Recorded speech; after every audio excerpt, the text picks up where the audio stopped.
Olá, bem-vindos a mais um Deep Dive. Hoje a gente vai mergulhar nos documentos judiciais, um caso assim bem do dia a dia, sabe? Uma briga por causa de um Pix. Isso aí. É um processo lá do Rio, de Miracema. O autor, Evandro Lima de Almeida, contra o Banco do Brasil. E a história toda gira em torno de quê exatamente? Olha, é uma transferência Pix, R$ 3.512, que o Evandro diz que não fez. Isso lá em novembro de 2021. Ele acha que foi fraude e está pedindo uma indenização total de R$ 25 mil. Nossa, e a gente está olhando o quê? As petições, né? O que cada um falou no processo. Exato. A gente pegou a contestação do banco, a resposta do autor, ata de audiência, os despachos do juiz, o material todo do processo eletrônico mesmo. Legal, então a missão aqui é entender os dois lados, né? O autor fala em clonagem do app, fraude. O banco, imaginam, nega tudo e joga a culpa no cliente. Basicamente isso. Vamos desenrolar o que o autor argumenta de mais forte. Conta aí. Então, o Evandro, ele traz um ponto que parece, assim, bem relevante. Ele diz que tem um documento do próprio Banco do Brasil. Quer dizer, de comunicação interna entre bancos.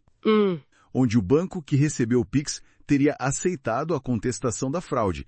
Só que a grana não voltou porque a conta do recebedor já estava zerada. Ah, entendi. Então ele usa isso para dizer: ué, banco, como você nega a falha se você mesmo reconheceu a fraude e tentou devolver? É isso? Exatamente.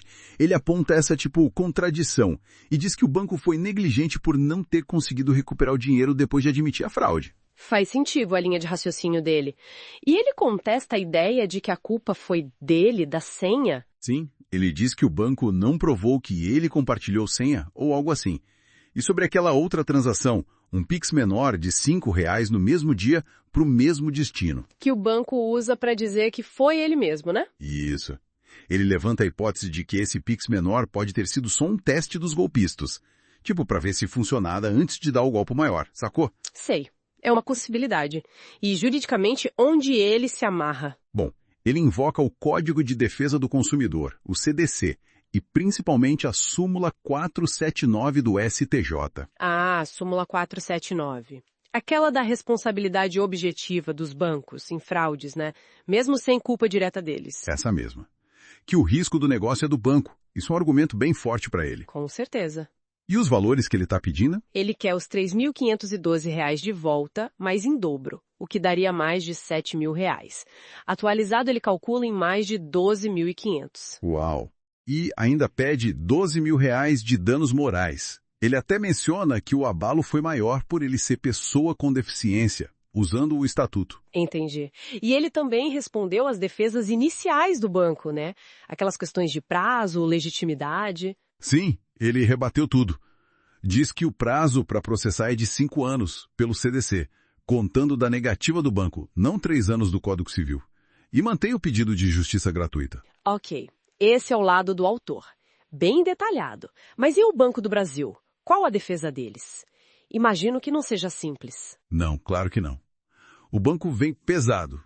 Primeiro, eles tentam umas preliminares para, tentar matar o processo logo de cara. Tipo o quê?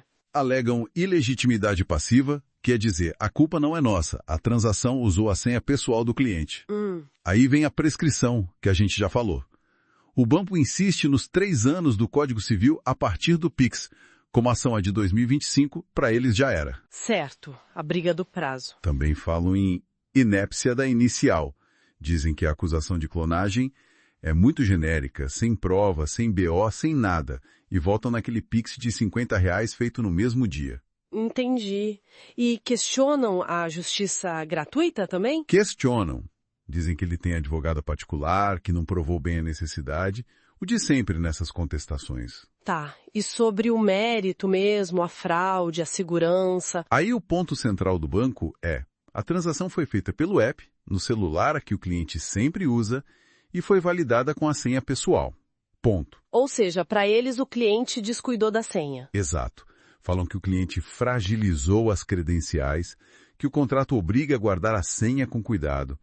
E afirmam que a análise técnica interna não mostrou nenhuma falha no sistema do banco. Mas a questão da clonagem fica no ar, né? Como eles provam que não foi um acesso indevido, mesmo com a senha? É a palavra de um contra o sistema do outro. Pois é, esse é o X da questão. O banco confia nos seus logs, nos seus registros de segurança. Sobre o Pix não ter voltado, eles explicam como funciona. Que é instantâneo e irreversível pela regra. Isso, que a devolução depende do outro banco aceitar e principalmente de ter saldo na conta do recebedor. Eles confirmam que tentaram o MED, aquele mecanismo especial de devolução. Sei, o MED. Mas não conseguiram recuperar nada porque a conta lá do outro lado já estava vazia. Dinheiro sumiu. É o problema clássico do Pix em fraudes, né? A velocidade que beneficia o golpista. Exatamente. Por isso, o banco nega qualquer dever de indenizar. Diz que não houve ato ilícito deles, que a culpa é exclusiva do consumidor ou de um terceiro, e nada de devolução em dobro porque não agiram de má fé. Complicado mesmo. E como está o processo agora, depois dessa troca toda de argumentos? Olha, teve audiência de conciliação em maio agora, de 2025, mas não deu acordo. Ninguém abriu mão. A fase de apresentar provas e argumentos, a instrução, foi considerada encerrada pelo juiz.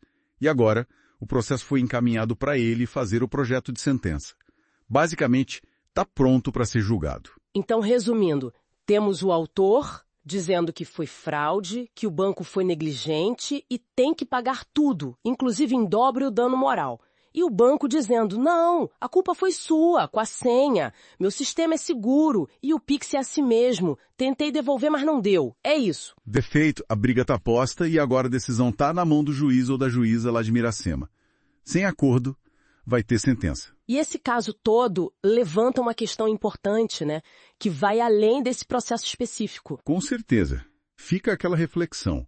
Nesse mundo de transações super rápidas como o Pix, até onde vai a responsabilidade de cada um pela segurança?